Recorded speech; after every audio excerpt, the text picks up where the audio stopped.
Eh bien, cette ignorance, je vous l'ai dit, elle n'est pas neutre.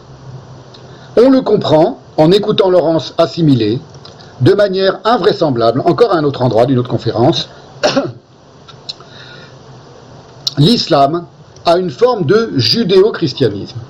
À un moment, dans une conférence, il parle du judéo-christianisme et il dit qu'il faut en finir avec cette baliverne qu'est le judéo-christianisme. Il n'a pas entièrement tort, et tout à coup, il va donner une interprétation qui est théologiquement complètement fausse, mais peu importe, ou plutôt un raccourci qui est vraiment très, très superficiel, qui est vraiment indigne d'un historien, et pas seulement d'un historien des religions, ce qu'il n'est pas, c'est qu'il assimile l'islam à une forme de judéo-christianisme, sous prétexte que l'islam est à la confluence du judaïsme et du christianisme, et cette confluence, il faut la penser, elle est quand même très conflictuelle, et en feignant d'ignorer intégralement les rapports conflictuels, spirituels, théologiques, politiques, entre ces deux religions majoritaires, le christianisme et l'islam, et celle, troisième religion, minoritaire, dont elles sont pourtant issues, le judaïsme.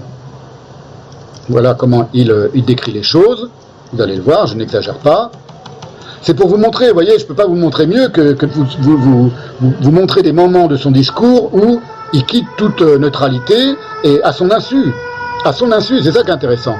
Et je suppose que si j'en discutais avec lui de manière tout à fait courtoise, il le reconnaîtrait, probablement.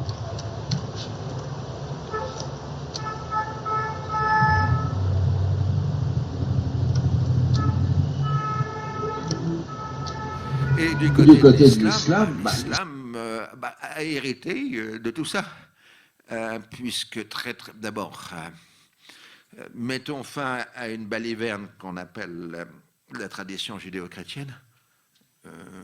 Ce n'est quelque chose qui n'existe pas. C'est une invention récente de la seconde moitié du XXe siècle. Je pourrais expliquer plus éventuellement dans une question sur ce point. Mais disons que s'il y a bien une création judéo-chrétienne, c'est l'islam. Puisque l'islam est au confluent du judaïsme et du christianisme et s'est nourri des deux traditions religieuses. Et à partir du moment où l'islam s'est nourri des deux traditions religieuses, eh ben, la Palestine était aussi la Terre Sainte.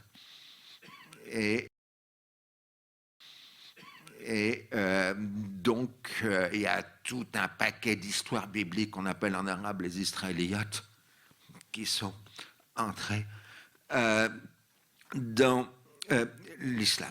Donc, c'est une terre sainte. Et donc, pour les puissances, il y a derrière les engagements politiques, les alliances, les contre-alliances, etc., il y a toujours cette dimension religieuse. Voilà, là c'est à ce moment-là que je prends Henri Laurent sur le grave fait de déformation théologico-politique, d'amoindrissement de la dimension profondément conflictuelle qui se niche au cœur de la théologie musulmane, et, ce qui est plus grave, de manque de profondeur et de subtilité dans l'analyse des rapports si complexes entre ces trois monothéismes. Et c'est pas seulement une question de manque de temps. Il dit j'ai pas le temps, mais c'est pas seulement une question de manque de temps. Manquer de temps et proférer des inexactitudes sont deux choses très différentes, d'autant qu'il ne parvient pas vraiment à dissimuler ici ce que son intérêt pour ce qu'il appelle le dossier Palestine doit à une prédilection qui n'a rien d'objectif ni de neutre pour la fantasmagorique synthèse judéo-chrétienne que constituerait selon lui l'islam. Alors il donne l'exemple de ce qu'on appelle les Israéliates en arabe, et qu'il présente ici quasiment comme un gage de philosémitisme dans l'islam. Il dit tout un paquet d'histoires bibliques qui sont entrées dans l'islam. Rien que dans l'expression tout un paquet d'histoires bibliques, vous voyez, on voit à quel point il se sépare de la Bible pour laquelle il n'a aucune dilection. C'est moins qu'on puisse dire. Eh bien c'est au contraire, ces Israéliates qui existent en effet, la part la plus méprisée de la tradition musulmane. Je vous cite Bernard Lewis dans Juifs en terre d'islam, dans le chapitre La tradition judéo-islamique. Selon la doctrine sunnite, le Coran est éternel et incréé. Il coexiste avec Dieu de toute éternité. Le texte coranique lui-même possède un caractère sacré qui n'a pas d'équivalent dans les formes habituelles du judaïsme ou du christianisme. Par conséquent, suggérer l'éventualité d'emprunts ou d'influences revient à proférer une absurdité, un blasphème. Dieu peut-il faire des emprunts ? Dieu peut-il être soumis à des influences extrinsèques ? Pour un musulman, le judaïsme et le christianisme représentent deux religions antérieures que l'islam a supplantées. Les écritures juives et chrétiennes ont bien été d'authentiques révélations accordées par Dieu aux prophètes, mais négligées et corrompues par les juifs et les chrétiens. Elles ont été remplacées par une autre révélation, parfaite et définitive cette fois, en l'occurrence le Coran. Si l'on peut déceler des éléments apparentés ou des similitudes entre la Bible, d'autres écrits juifs ou chrétiens et la prédication de l'islam, cela est dû à leur origine commune en Dieu. Là où ils diffèrent, c'est que les textes juifs ou chrétiens ont été déformés par leurs indignes dépositaires. Certes, continue Bernard Lewis, les premiers juristes et théologiens de l'islam mentionnent diverses influences juives, mais chaque fois qu'elles sont reconnues comme telles, elles sont écartées comme autant d'altérations et d'édulcorations du véritable message divin, un peu à la manière de ce qu'en histoire chrétienne on a appelé des hérésies judaïsantes. Il existe un corpus très important de textes religieux musulmans fort anciens qui ne font partie ni du Coran ni du Hadith reconnus et authentifiés, mais qui viennent les compléter. Ils renferment des récits concernant les prophètes, des relations de toutes sortes et des interprétations de ces récits, dont beaucoup ont une origine midrashique et ont probablement été introduites et diffusées par des juifs convertis à l'islam. Ce corpus est connu dans la littérature musulmane sous le nom d'Israéliyat ou de fables israélites. Purement descriptive au départ, cette désignation acquit peu à peu une connotation nettement péjorative. Finalement, Israéliyat devint presque un synonyme de superstition et d'ineptie, utilisé pour condamner les légendes, les gloses et les usages jugés non conformes à la tradition musulmane authentique, parce qu'étrangers, parce que ce sont des usages étrangers à la tradition musulmane authentique. En règle générale, continue Bernard Lewis, lorsqu'une influence ou un élément est identifié comme juif, il est pour cette raison rejeté. S'il est reconnu comme faisant partie intégrante de la tradition authentiquement musulmane, c'est que par définition il n'est pas d'origine juive mais divine. Si les juifs possèdent cet élément, c'est parce qu'eux aussi ont reçu autrefois la parole divine. Fin de la citation. Je vous renvoie sur cette question aux articles de Wikipédia, point de vue de l'islam sur la Bible et Israéliyat, 2 articles très intéressants, et surtout au magnifique volume de Bernard Lewis, je vous le remonte, je vais bien montrer les livres. Voilà. Vous voyez, là, on a un point de vue un peu plus précis et un peu plus intéressant sur ce que c'est que le judaïsme et le texte juif dans l'islam. Donc c'est pas du tout une tradition, la véritable tradition judéo-chrétienne qui se serait répandue dans l'islam de manière comme de fleuves se répandent dans la mer, vous voyez. C'est pas du tout comme ça que ça s'est passé, c'est pas du tout ça que ça, c'est pas ça que ça signifie pour un musulman. Laurence évite donc de toutes ses forces de penser la conflictualité du conflit. C'est ça, moi, ce que j'appelle la conflictualité du conflit. Vous voyez ? Ce que moi, je ferai abondamment et minutieusement lors des prochaines séances de ce séminaire. Et il ramène la passion suscitée par cette histoire à une vague allusion aux histoires personnelles et plurielles de chacun.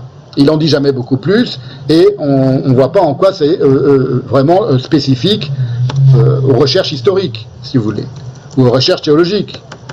Les histoires personnelles et plurielles de chacun, c'est vrai de toute manifestation humaine, des sources de toute manifestation humaine. Donc il dit les choses sans les dire. Il élude un peu la question. Je vous fais écouter.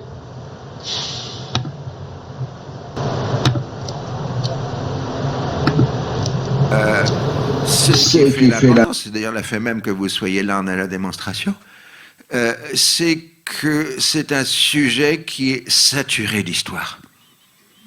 Et saturé d'histoire qui nous renvoie à nos identités profondes au pluriel, parce qu'évidemment personne n'a une identité singulière, mais tout le monde a une pluralité d'identité. Et ça explique que le côté absolument passionnel que ce sujet prend pour nous. Alors je passe sur les étapes. Alors, c'est un peu court quand même pour justifier l'aspect passionnel de ce conflit-là parmi tous les conflits du monde. Bon, j'arrête un peu ici avec Henri Laurence et je vais en venir maintenant à la dernière partie de cette conférence, de cette séance qui est très longue, bon, parce que j'ai voulu faire tenir tous les portraits de personnalités en une seule séance pour pas avoir à y revenir. Et j'en viens à un dernier portrait, robot, si vous voulez, du militant antisioniste contemporain. Je vous l'ai dit, je vous le répète, c'est la dernière séance que je consacre un peu longuement aux personnalités de quelques individus. C'est parce que c'est amusant à un moment, mais au bout d'un moment, ça devient quand même très répétitif. Là, je vous ai pris à la fois le pire, le caniveau, avec Boussouma et avec le prédicateur musulman, ou avec le poète de République dominicaine, et avec, on va voir aujourd'hui, pour terminer, Juju Lourdingue, et aussi le summum, ce qu'on peut faire de plus sérieux dans l'exhibition, enfin la réflexion autour du conflit israélo-palestinien, mais non sioniste, non juive et non sioniste, avec Henri Laurence. La prochaine fois, je vais commencer à traiter de quelques questions de fond.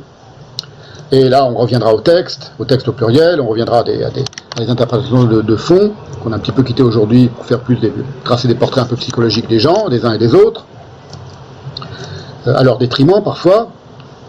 Par exemple, la question du rapport à la mort donnée et à la mort reçue dans l'islam, donc le massacre, le martyre, l'attentat suicide, etc.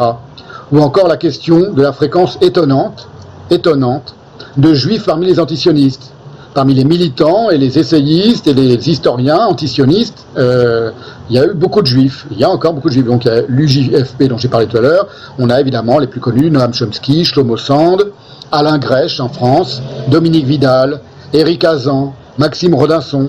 Donc des grands spécialistes, des personnalités qui ont voué leur vie et leur existence en grande partie à la cause palestinienne et qui sont d'origine juive. Est-ce que c'est un hasard ? Souvent d'origine juive communiste, mais peu importe. Est-ce que c'est un hasard ? Oui, non. On verra tout ça. La question, par exemple, une autre question, tout ça ne sera pas traité en une seule séance, hein, c'est pour vous dire des pistes que je vais suivre dans la suite de ce séminaire. Je pense qu'il y aura encore une séance d'ici la fin du mois de juillet, et puis après on prendra un petit mois de vacances, et puis on recommencera la rentrée, on continuera la rentrée. La question de la Jordanie, Cisjordanie, Transjordanie, Jordanie. La Jordanie, c'est un pays qui est né quasiment en même temps qu'Israël et qui a partie liée dans la question palestinienne, et même dans l'ethnie palestinienne, si on peut parler d'ethnie, et dont il n'est jamais question, et qui n'est jamais remis en question comme pays. Pourquoi ? Comment ? Il y a eu une guerre entre les Jordaniens et les Palestiniens. Bon, on en parlera. La question de la déclaration Balfour, dont on parle souvent, mais dont on sait peu ce qu'elle est, ce qu'elle contient et ce qu'elle signifie, et qui est comme un désastre et une catastrophe pour les Palestiniens, qui date de 1917. Les plans de partage successifs. Il n'y a pas eu que le plan de partage de 1947, il y en a eu un en 1937, le plan Peel, où il y avait une toute petite partie de la Palestine qui était proposée aux Juifs, et une immense partie proposée aux Arabes, aux musulmans. Les Juifs, à contre-cœur, ont fini par accepter, parce qu'ils n'en pouvaient plus, ils voulaient vraiment qu'on leur donne un petit bout de terre et sur lequel ils auraient un foyer autonome, et puis c'est tout. C'est donc le plan de partage Peel. Les Arabes, de nouveau, ont refusé. À nouveau, et c'était pas la dernière fois, ils ont complètement refusé. Sinon, on ne sait pas ce que ce serait devenu, mais enfin, on aurait eu un tout petit État juif, minuscule, et un immense État palestinien, arabe, musulman. Par exemple, et le plan de partage de 47, évidemment. La question de la bande de Gaza. La bande de Gaza, c'est beaucoup plus contemporain, on est d'accord, tout le monde a vu ça, enfin, pour les moins jeunes d'entre vous.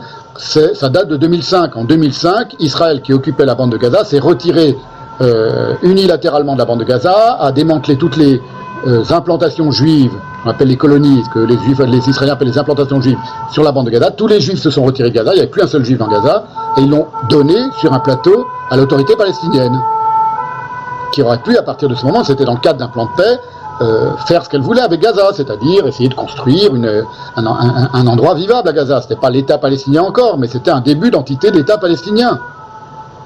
On n'était plus en guerre, l'OLP et Israël avaient pactisé, avaient fait la paix.